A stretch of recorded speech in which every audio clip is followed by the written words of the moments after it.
Okay, hi everybody. This is Lisa Perro. I'm the Vice President of the Illinois Society for Healthcare Marketing and Public Relations. I wanted to say thanks for joining our webinar today. Hopefully everyone is logged into the screen and you can see the first introductory slide. We are going to be hearing from Ben Dillion. He's the Vice President and e-health evangelist of Geonetric today on the topic of bridging the gap between online and offline.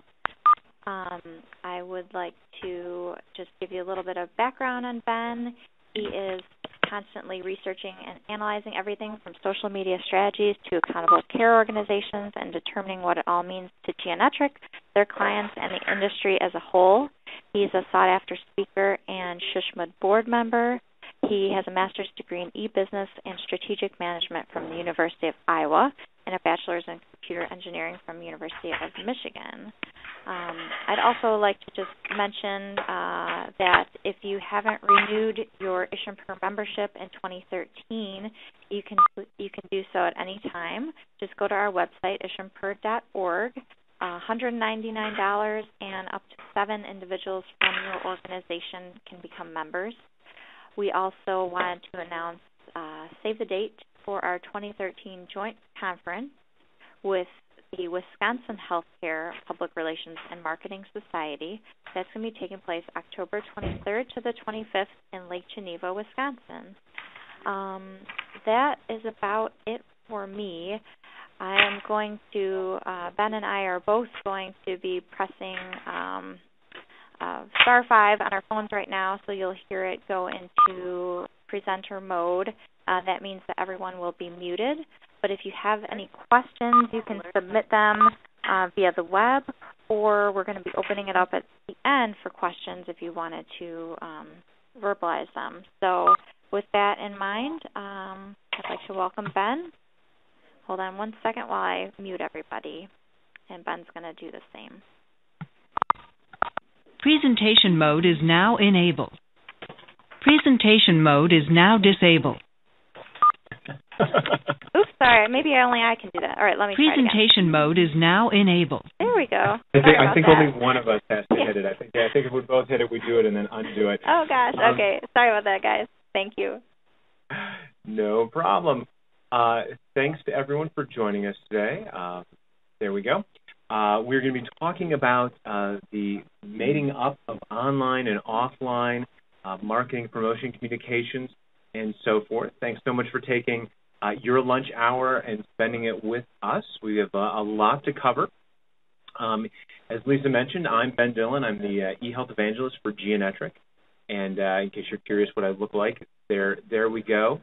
And Geonetric, if you're not familiar with us as an organization, does a wide range of web-based services for hospitals and health systems. A lot of consumer-facing websites, patient portals, internet work, and increasingly a lot of digital agency work as well, which is really how we get into our topic today. Along with that, I sort of lead our thought leadership group here. We put a lot of material out, and some of it goes out through the blog and Twitter and all those sorts of things as well. We also have a new white paper that is really looking at mobile and the fast-moving mobile component to our digital audience, and free white paper there. You can certainly get that by going to our website, geonetric.com, or feel free to drop me a tweet or an email, and I will make sure to get a copy into your hands. So as we jump in here, I wanted to do a quick polling question. Here we go. So you should be able to see that now. Just as we're getting going here, just to understand where everyone is coming from as they approach today's webinar, and really looking to see, are you coming from the digital side of things and trying to see if you can't work more effectively with your traditional marketing colleagues in order to sort of do more of that kind of work? Are you coming from a traditional marketing background and looking at how to incorporate more web elements into the campaigns and other efforts that you're running out there? Or, I know oftentimes in these webinars there's a group that will get together, and if you've got a mix of folks, you can select that as well. So I'll give people just a moment here.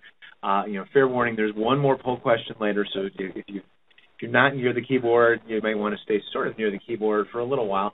And in the interest of keeping things going, I'm going to go ahead and close this out and share the results. And it looks like most of our folks are coming from more of a traditional marketing background and are looking at how to make the web more effective in what they are doing. Great. So there we go. So I think that'll be useful as we move in here, and we'll sort of dive into the topic now. And this is a topic area that I started really exploring and getting into quite a bit based on some discussions that were happening as part of the ISHMPR leadership group. As Lisa mentioned, I'm on the board of the Society for Healthcare Strategy and Market Development, which is, if you're not familiar with it, like ISHMPR, only on a national level, part of the American Hospital Association. And one of my fellow board members was sort of making this impassioned argument that we really didn't need to look at the web as a separate discipline. And, a lot of this gets into how we organize educational programming and things like that. And her argument really was coming from the perspective of, within her eyes, their organization had trained everyone across multiple disciplines. Everyone was spending time in multiple places, and everyone had something they were doing in the web. Every campaign that they put out there also had some integrated web components going along with it. So she really felt like the argument was done, and that the universe as she knew it had sort of moved on beyond the idea that the web was really a separate discipline, and it was just an additional set of tools that her team could use, her folks could use when engaging with the various stakeholder audiences that they worked with. However, maybe because I work with a wide range of audiences, not all of which are necessarily big healthcare organizations or organizations that have huge marketing budgets in the way her particular organization did, that I see a wide range in terms of the sophistication of the way these things are being put together. And in many cases, if the web is incorporated into campaign work, unfortunately, it's almost an afterthought. And we see today so much more pressure on our industry in general, and on marketers in our industry. And frankly, I'm seeing a big shift where boards and CEOs are as they are looking for new senior leadership within their marketing team, whether they have expedited their leaving or if they leave for whatever reason, that they're more and more often looking outside of healthcare. And I think one of the big reasons for that is because marketing in a lot of areas has moved into this realm where digital and traditional channels are integrated much more effectively, where there's trackability and individual outreach and things like that are at a level that within healthcare we have not yet embraced. And so I'm seeing a lot of those folks going outside of healthcare because they feel like the expertise within healthcare doesn't exist. So I feel like we really need to start embracing these things and moving them forward if we want to continue to be relevant within our own space. The keyboard doesn't seem to be moving things forward. Sorry about that. Now, if you're not doing much in the way of digital marketing and communication now, I would make the argument that you really need to be there. Part of that is just that the traditional channels that we use to do our marketing, our communication, and so forth, really are becoming less effective. And some of that is just the sheer number of marketing messages that we get bombarded with all the time. But more fundamentally, the focus and attention that people spend on those channels that we've traditionally marketed to is just not there anymore. At one end, we have sort of print publications and newspapers that continue the slow, painful decline. It seems like every month we hear about another prominent print publication of some sort of newspaper or magazine, things like that are either closing down completely or moving to an online-only format. And so, to the extent that was bread and butter of the way that we communicated with folks, oftentimes those channels are disappearing. And again, when that newspaper goes away, that is a symptom of a decline and a lack of readership and a lack of engagement there. It is not the beginning of that process. Even at TV, and we still spend as a country a huge amount of time watching TV, our focus is not on the TV, and certainly not when we get into advertising and some of the other things. People are commonly, have the iPad out, have their phone out, have a laptop out, and they're splitting their attention between those two channels. And so more and more we need to be in a lot of different places, and the place where people are spending more time at the expense of these other channels really is within the digital realm. And so that's where those future opportunities lie. Now, fortunately, it's a big, wide internet, and there are a lot of different tools and a lot of opportunities out there for us to engage with consumers and patients using digital communication channels. And this really walks through the entire cycle of consumer or patient engagement. And we're not just talking about your website here. We're not just talking about, AdWords. there really are a lot of different tools and options out there running the gamut from just general awareness building through post-encounter loyalty building and ongoing relationship building activities. Now, just as an example of where this begins, and this is a very simple, really, at the awareness end of the spectrum. This is a advertising campaign that we did strictly online a couple of years ago, and it was for behavioral health. Now, the online component gives us lots of opportunities here and lots of things that we can do. First off, the whole thing was very inexpensive, a couple $1,000s, really, in the great scheme of things for marketing efforts, really very little money. And within those dollars, there were flash ads and text ads that were put together. We were able to put those on a wide range of sites. And, of course, we were able to do all kinds of very sophisticated targeting within that. The specifics of that varied a little bit from platform to platform, but we had AdWords, we had Facebook, we had a number of health-related sites that were able to target things. In this case, it's a behavioral health service. And Avera is a system in South Dakota. They felt like for this particular facility, they owned their local market. So there's also a big geographic targeting component to it. They didn't feel like they needed to do this promotion locally. They needed to do this promotion outside of the area. And they had some specific offerings there where they felt like people would travel to them in order to take advantage of what they had to provide. So at a very simple level, a couple $1,000s, they were able to do all kinds of experimentation within this, really do some interesting things in terms of reaching out. And then ultimately, although the tracking that we used here was relatively crude, we were able to see a lot of people who actually engaged with the ad, came to the site. They wanted to have a phone call as the conversion point on there. We were able to see geographically that people were coming from those areas where we were marketing. We were able to map up visits to the website with phone calls and so forth. And so, ultimately they were able to see that a lot of business actually came directly from these kinds of interactions. But in the great scheme of things, well, that's a nice little campaign. I feel like these things are much more effective when we're using the range of tools that we have available to us. That we're taking digital tools, we're taking traditional media tools, and we're building integrated packages that really take advantage of the best of what both of those channels have to offer. Within that, though, I think, many of us, understand the traditional tools pretty well. The digital tools do bring some things to the table which change the game in some important ways. And certainly, touch point by touch point, or at least meaningful touch by meaningful touch point, we're able to do things very, very cheaply within the digital realm. We're able to change things very quickly within the digital realm.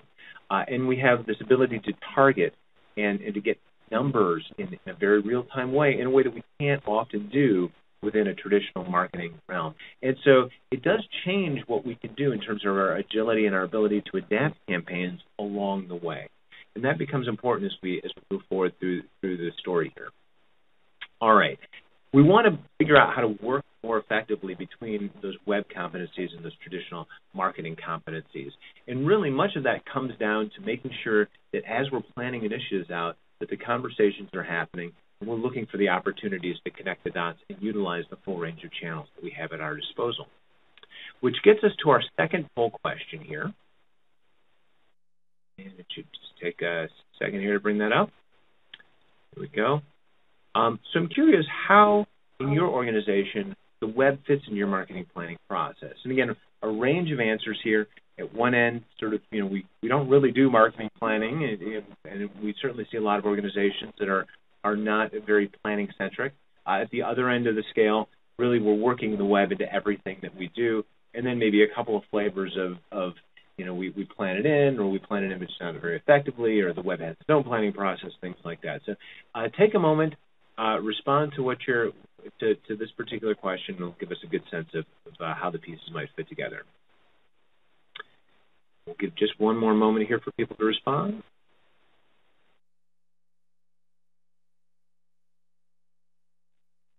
All right, it looks like the numbers are slowing down here. So let's go ahead and have a look. It looks like about half of the group, in fact, is using the web in some way in every one of their communications, and that planning process works together.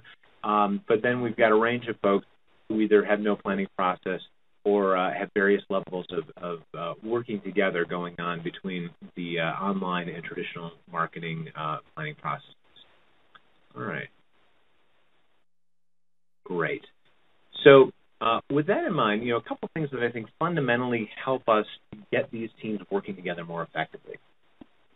At the start, unless you have really taken that effort to make sure that everyone in your marketing group has a certain depth of web expertise, I really do think that this is an area that today has some specialized needs and some specialized expertise that goes along with it.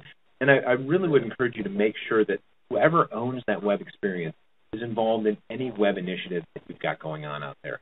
And it sort of goes both ways with that. On the one hand, you want to make sure that you're incorporating web into as many of your communication challenges as possible. But at the same time, I do see a lot of vendors out there that are really trying to go around those web teams because they know that the offerings that they have might not stand up very well to that kind of scrutiny. So make sure that you get the folks with that expertise involved.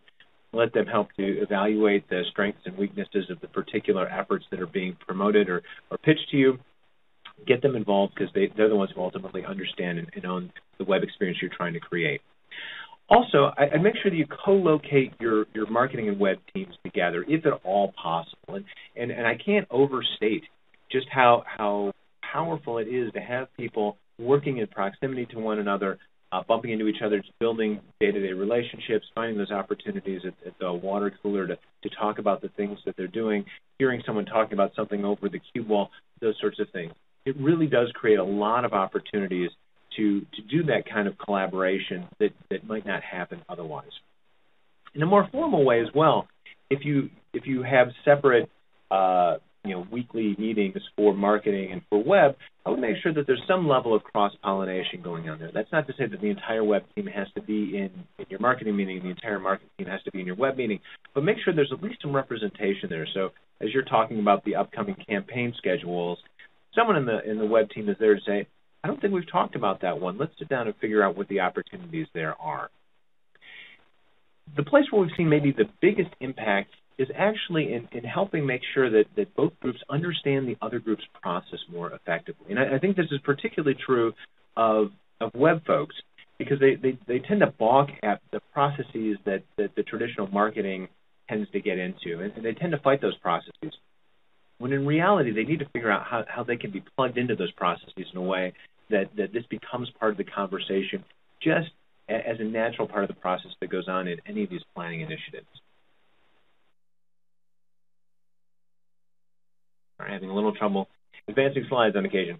So this is sort of a typical planning process. We won't get into too much of the detail of how these work in general, but the general theme is you get themes from on high, that senior leadership retreat, that translates into goals. You develop your campaigns typically out of that. And as you get into that campaign work, you'll tend to do some kind of organizational process that helps you work through all the steps. In creative brief, it could be a marketing plan. I mean, it could be work orders. I see a lot of organizations where the work orders really become the documentation and process flow tools that help them work through all this. Whatever the particular structure is, typically you're going through and you're addressing the same set of things. Who are our audiences? How are we reaching them? What are the messages and so forth? Hopefully then also that's connecting into a master calendar of some sort, and that calendar is very visible. I'm a big fan of transparency. Not transparency in terms of we're not hiding things, but transparency in when things are in visible places. If you've got an actual calendar that's on the wall that everyone has to walk by every day, it creates the opportunity for those collaborations to happen without necessarily having to force them to make sure that they always happen. It just creates those opportunities for collaboration that might be missed otherwise. Now, as you work through that process, again, there's a lot of different steps that need to happen. The connection point there is really at that channel piece. So obviously, when you have a goal, which should be hopefully where your campaign begins, you then need to figure out what audiences you're reaching. There's a step in there where you say, okay, if I'm trying to reach this particular audience, let's look at the array of tools I have available to me, and let's figure out what the best selection of tools are to actually connect with that audience in pursuit of this particular goal. That's the point at which we really need to make sure that we're connecting things up. And again, if you have a formal process, or at least documents that people work through to organize their work, and again, it could be a creative brief, it could be a work order, it could be any number of things. Work orders, for instance, we had one client who sort of, we identified that was the way that they actually organized most of what they did. They had work orders, that was the organizational step, but nowhere within those work orders was there any mention of the web. And so routinely, they'd just kind of be working through it, heads down, and they were thinking through a lot of the issues, but they were only really thinking through the set of issues that were being presented to them by the documentation. And so we just made some simple changes to the document, and very quickly they were much more naturally asking the right set of questions that created those collaboration opportunities between the two groups. Here's an example. This one's framed as a marketing plan, but again, just if you don't have a lot of these kinds of structures and artifacts that you work through, this is a pretty typical, relatively lightweight tool set for kind of working through those questions. And you see, it's got the audience segment, it's got the goals, and then ultimately you've got a place where you have to lay out, okay, these are the channels we're going to use. Each channel has one or more audiences attached to it. There are different messages because obviously, if you're reaching out through Facebook and you're reaching out through LinkedIn, very different audiences. It may naturally imply from that there are different messages and other things that go along with that. And again, this just forces some of that conversation to come through because the document itself is sort of raising those questions for someone to consider. And if you're interested in a template version of this as well, certainly drop me a line. I'm happy to share that as well with the group. All right, so once you start saying, okay, we're gonna incorporate these things together, we're gonna integrate our online and offline and do more multi-channel in this way, there still is a whole range of what that actually means. So at one end of the spectrum, we have just the basics, the most simple thing, which is I have a URL on everything I'm doing. That's at the most fundamental level. That is the least step, and hopefully you're giving some thought to where it's going and what you're doing there and all those sorts of things. But at the most basic level, just saying we've got a URL on everything is where that begins. At the other end of the spectrum, and again, this is where a lot of the the retail and consumer products industries and a lot of the more aggressive marketing industries is really in much more of a digital-centric strategy, where the ultimate goal is to connect people and engage them in a digital way. Could be social media connection. It could be that they're ultimately trying to get conversions on their website, self-service opportunities, things like that. And then they look at all these other channels. What are the best ways for us to bring people in hopefully engaging them through some of these channels at the end of the process. And so there is a continuum. There is a range, and as organizations get more sophisticated, they tend to drift from left to right. They may not get all the way to the right. You have to find a place where your organization is ultimately comfortable. But we tend to drift into being more and more digital-centric in the way these things work. Now, the challenge there is where these different kinds of processes collide when you start looking at the web and traditional marketing channels at the same time. This is what a traditional campaign plan tends to look like, and it's driven by a lot of the sort of cost factors that are just a reality when you're doing TV or you're doing billboards, things like that. Those things are commitment. There's a big dollar amount that's put behind producing these things. There's a big dollar amount that goes behind actually putting them out there. They're difficult to change midstream, and so we spend a lot of time and energy doing extensive research and having focus groups and working these things out. And there's some problems with that. Certainly, one problem is just it takes a long time to start to see value from the campaign. We've got those measurement challenges as well, that oftentimes we don't really know how effective it's been until so far into the process that it's really too late to change direction. What I'm seeing more and more now, though, is we're in a dynamic environment, and it just takes too long to get to the point where these things are out there. As a result of that, the basis upon which we built some of the concepts here have changed. Two examples just recently. One is an organization, not a client, just someone I know well. A healthcare system was lining up to do a new branding campaign out there. Not a new brand, but there's a new tagline and some other things out there. The big process, very much like this. And about 2 weeks out from launching that in the marketplace, their major competitor locally came out with their own new campaign, and it turns out the messaging was awfully close to what they were shooting for. It could have just as easily been the other way around, but the fact of the matter is they'd spent a lot of time and effort and dollars, and they really had to go back to the drawing board and start that process over again. The second scenario, and maybe the one that I've seen more commonly in the last year or so, is that internal structures of the organization start changing. And so, in a particular case just recently, a client of ours launched a campaign, primarily billboards, a number of billboards. They, again, that long process, got everything up there. They launched the campaign. 2 weeks later, hospital announces layoffs. And so the CEO walks into the marketer's office and says, they need to come down now. So again, the internal structure from the time and when they sort of kicked it off and had something that they were going after to this point where they actually got it out there in the marketplace. Things just changed, and they had to adapt. So as we look at digital, it brings some interesting things to the party, and certainly some of that, again, is the trackability and the ability to change things relatively quickly. But there's things that are implied by that, and the way that we work ends up changing when those things come into the mix. We can work in very short cycles because we get real data. Because any individual effort's quite cheap, we can do lots of experimentation. We can try lots of things. We can do lots of A/B testing. And so I'm starting to see organizations that instead of doing a focus group, which is relatively expensive, and to be honest, tells us what people say they think rather than what they actually do. Instead, doing that testing in sort of a real-world lab by doing online testing of messages and things like that, and seeing what people's reaction to those messages are. And by doing things that way, they're able much more cleanly to get a feel for what people actually do and not simply what they say. And so it really does change the way that we operate and we work in a number of ways. And within our organization, we've adapted actually some things that we started using several years ago in the software engineering side of our business.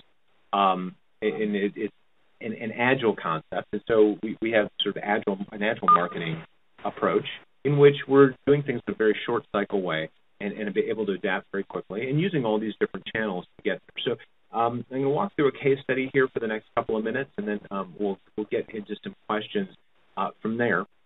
But this is a campaign really with the goal of driving colonoscopies. New GI docs.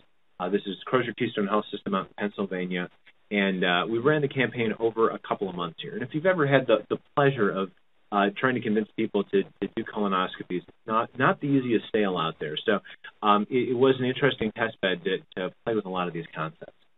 Now, first off, we really tried to approach this from a very holistic way.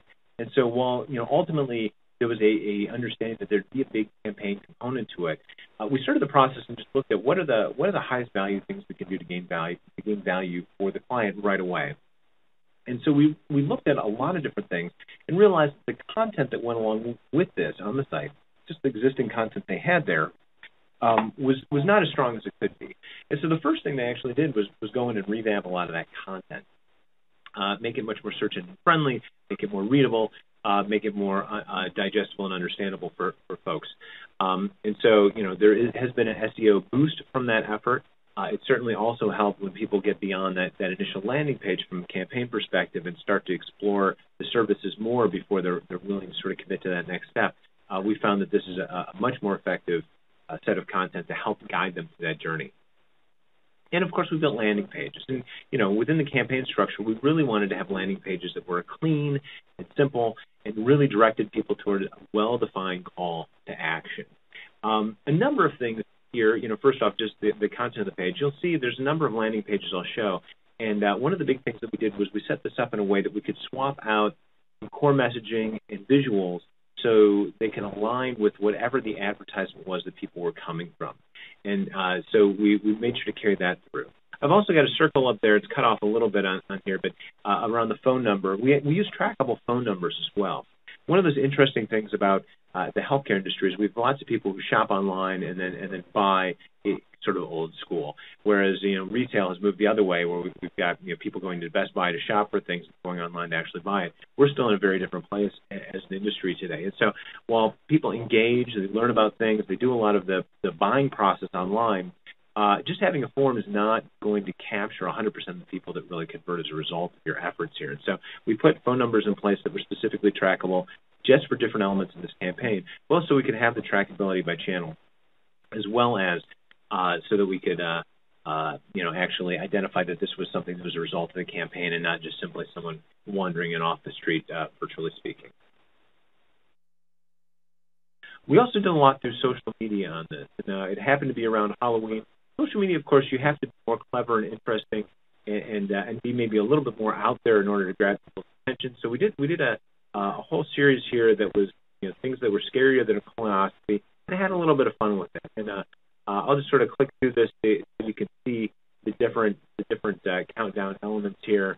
But again, it was something that was really tailored to that audience, the way they engage, the way that we wanted to reach them, It went out through their social media channels. There was some buying as well of ads on some of these channels. This was actually one of our IT guys that we talked into posing for a photo, and then ultimately colorectal cancer. And so this was something that we did share through Twitter and Facebook primarily. There were some ad buys, and there was a lot of posting just to the follower base out there as well. But we did use a wide range of both digital and non-digital channels. We aligned, again, the visuals and the messaging on all this. We had a separate phone number for certain kinds of communications. We didn't do ad by ad different phone numbers, but we did group certain kinds of things together to see the effectiveness of certain channels more broadly. And then, as we did other ads and things like that, we had exactly that same experience going on. So, if they saw "Don't forget your colon" ad, they saw "Don't forget your colon" messaging when they got to the landing page. If they saw a "Schedule your colonoscopy" ad, they saw or "Listen to the advice of others" ad, they saw "Listen to the advice of others" when they got to the page. So we did a lot to align that, just because historically, as we've played with these things and done a lot of that testing, we found that it's a huge booster to the effectiveness of the ads overall. Now, they did also have plans to do radio and TV, and they did some radio and TV, and we used some different trackable phone numbers and URLs and things like that in that channel. But at this point, we were sort of at holiday time, and we decided to actually take that one step further and put some things on digital radio as well. In this case, we used primarily sort of the holiday channel. And again, Pandora gives us the ability to do some targeting by demographic audience and things like that traditional radio wouldn't let us do in quite the same way. And just to see the creative, there were some TV ads as well. Again, a trackable URL, different phone numbers for if they were picking up the phone, watching the TV ad versus if they click through to the URL and then use the phone on there. We could differentiate there as well. Of course, we put this on YouTube as well. And then we just looked at other channels they had going out there. So they had some email newsletters that were a pretty big piece of what they did, and so we utilized those as well to reach out and connect with some folks. And again, use the messaging and things that were consistent with those channels as well. So again, the end result of this, the beauty of this, is the ability to measure, not just measure at the end in the overall ROI kinds of characteristics, but also to measure how things were going along the way and do a lot of testing to continually optimize the campaign as we went along. So there's a lot of A/B testing with forms. Here again is a flavor of that original form that we saw. You may notice that this one does not have the form on the right side of the page, this landing page, I should say. Some of what we did from this perspective was just to battle some of the internal resistance to the way we wanted to approach some things. So the call center was really, they really pushed hard that the form should be all of the information they normally ask in a phone call, and it would mirror the way they talked about it in there. And rather than just, battling that battle and frankly taking a lot of time where we weren't adding value, we said, okay, we'll do that, but we're also going to do approach B, and we're going to compare and see which one works better. And so we did some of those sorts of things. Even within the form, before they were totally willing to give up the long form, they originally really were pushing for the form on the left. And we said, that if we're going to have the long form, there's a way that we can really make it much more friendly. Let's at least try that. And so for each stage of this, we were able to say, look, the conversion rate on this form was much better doing it this way. Now let's compare with this other approach. Conversion rate on this might be much better. So we were able to use data to inform those conversations and really give us some ammunition to get those arguments to happen. And we certainly saw the completion rate of all these things go up quite dramatically as we worked through the process of the campaign, because we were able to make some of these things happen. Ultimately, this was the tracking that's intended. There were some attribution issues that we bumped into. We had some interesting learning on some things with their phone system and actually the way colonoscopy patients sort of get to a decision process. So we're still working through a couple of attribution items. In the end, we had 70 colonoscopies that actually got scheduled, and that's important. We had a specific goal, a specific conversion point here, and we wanted to carry this all the way through to the point where we could see not just that someone filled out a form or made a call, but did that person actually get an appointment scheduled? And then, downstream, they're going to look and see what the ultimate service dollars that came in the door as a result of that were. Obviously, in our industry, that takes some time before people actually enter treatment, and so on and so forth. But we were able to break things out. And of course, you can break this out as finely or group it together as much as you can.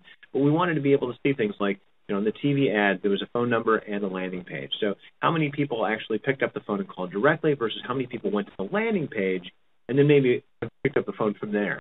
And so there were certain things that we really wanted to make sure we could separate out of the data. We thought through all those things up front because you can't really back into a lot of this data if you're not capturing it properly from the beginning. And in the end, we'll have procedures by channel, at least in a broad way. Again, there are some digital things that we'll pull together and things like that. And we'll be able to attribute dollars to each of those as well. So hopefully this has inspired you to try and be a little bit more aggressive in using these different kinds of channels together. Hopefully I've given you a couple of tools and suggestions that will help you actually execute on that as well. And I think we have some time still here for questions also.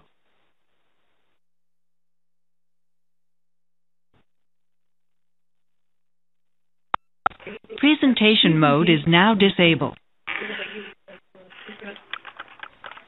If anybody has any questions, now's the time to ask Ben. I actually have a question. You talked at the end when you were doing the colonoscopy case study, you mentioned the term agile marketing, and I wasn't sure what that meant, if you wanted to explain that a little bit. Oh, sure, yeah. So it's a I guess a relatively new approach to organizing marketing. The agile concept comes out of actually software development, and I guess if you go way back, some of these concepts come out of manufacturing and things like that. But within software development, they've been developed quite effectively. We have a software development component to our organization that's been doing this for a couple of years, and we've seen a lot of success there. So we're starting really to move some of these concepts into other places, and we're not the only ones who are doing some of those kinds of things.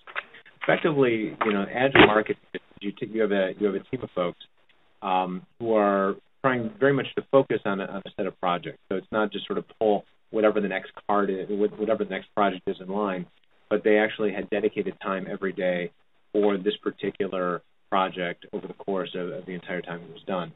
And really monitoring and digging into the data in a very aggressive, active way. So they were working within weekly cycles. Every week they said, these are the things we're going to do this week. Based on the data, things that came out of that, and just whatever they felt was the next most productive thing on the list there, they had wide range to tackle this with whatever set of tools they felt was ultimately most effective. And so instead of saying, we're just going to run PPC for X number of weeks or something like that, we effectively, had a lot of time for these folks where they were actively engaged on a day-to-day basis, and we took ownership of ultimately some of the goals that came out the other end of it.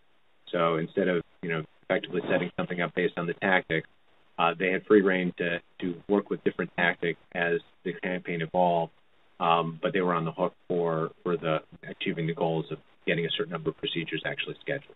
Mm.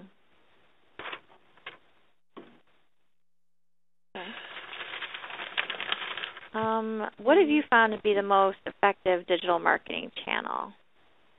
I mean, there's so many to choose from, pay-per-clicks and Facebook and... Yeah. And I think, to some extent it really varies. Some of it's going to depend on what it is you're trying to promote and how you're trying to promote it. I think a lot of the channels, it really comes down to who you're trying to reach and how, what's the representation of those folks out there. We really encourage our digital marketing folks internally and our clients as well to try and think outside of just Google AdWords. Google gets, sort of sucks up most of the air in the room, and as people talk about this and write about this, it's obviously the place with the most eyeballs, but it's also the place with the most competition for those eyeballs. And so while it's got a great set of tools and a great way to reach out, oftentimes we do find that it's relatively expensive to reach some of those folks. And certainly within healthcare, there's a lot of people bidding for those keywords and some of those kinds of things that does make it sometimes pretty challenging. So, we try to look to a wide range of different venues and channels. We certainly use Google AdWords, but we do find that, Google audience and a Bing audience, for instance, are very different. And while we had a lot fewer views and fewer clicks through Bing than we had through Google, our click-through rate on Bing was actually much better, and our actual forms completion rate and sort of task completion rate was much, much better for the people coming from Bing. We're not really sure why. We're not really sure what's different about that audience. Yeah, that's interesting.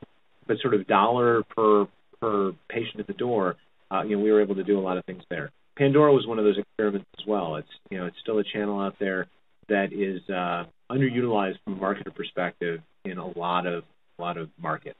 And so it becomes a relatively inexpensive way to do some of this advertising. And we are seeing, again, for certain audiences, a fair amount of uptick in the usage of this.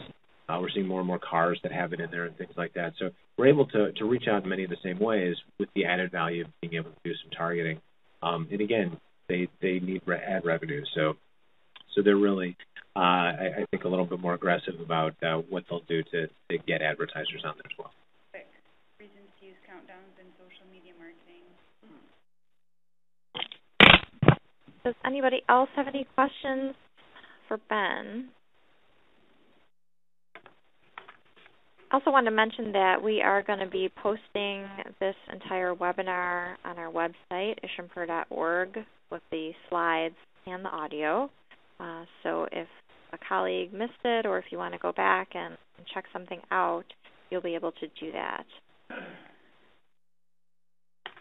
Okay, well, if there's no other questions, I want to thank everybody for joining us today and remind you that our Sandwich Smarts webinar series takes place every other month. So our next webinar is Thursday, March 21st at noon, and I hope to have everyone join us again then. Hey, Lisa, we have one more question. Oh, okay, wonderful. Go ahead. We noticed that there's the Pinterest account on Ben's contact info. We're wondering if you guys actually did much with Pinterest as far as this goes. We didn't do anything here with Pinterest. It's not a channel that Crozier has adopted at this point. I'm still a little unsure on Pinterest. I'm not sure it's for our industry yet a channel with a huge amount of potential. I'm starting to see brands figure it out a little bit, and really it is a channel where, at least today, people are much more accepting of messages coming from other people than from brands. And so it's largely about how do you get content out there in a shareable way and put it in the hands of influencers who hopefully will share it in some of these ways and get some additional sort of viral traction out of it. We did not do anything here with Pinterest at this point, though. But we are seeing hospitals start to adopt it, start to play with it. And I think, from sort of a content strategy perspective, it does put some different demands on you. I mean, it's the idea that you're going to have some folks internally who are capable of generating infographics and things like that have the ways you might have delivered information in the past might not be shareable to some of the channels you want to take them to. It does put a couple of wrinkles there in the way that I see organizations starting to view content development and content development strategy. Mm-hmm. Yeah, actually, what I was thinking is, as far as the campaign you guys did with around Halloween, with the infographics, I could see that being a pretty big potential as far as working with the Pinterest as far as that goes. Yeah, I think that could have very well. I think there could have been some use there. I don't know if they evaluated Pinterest as a channel as they went through this or not, but I think it certainly could have been. Could have been a piece to take to the table, absolutely. Great. Well, thank you. Absolutely. Thanks, everybody. And again, ISHMPR.org is our website. Sign up for membership if you haven't renewed yet for 2013. And look forward to talking to you guys again soon. Thanks to Ben, too. You're welcome. Thanks, everyone, for joining us. Bye-bye.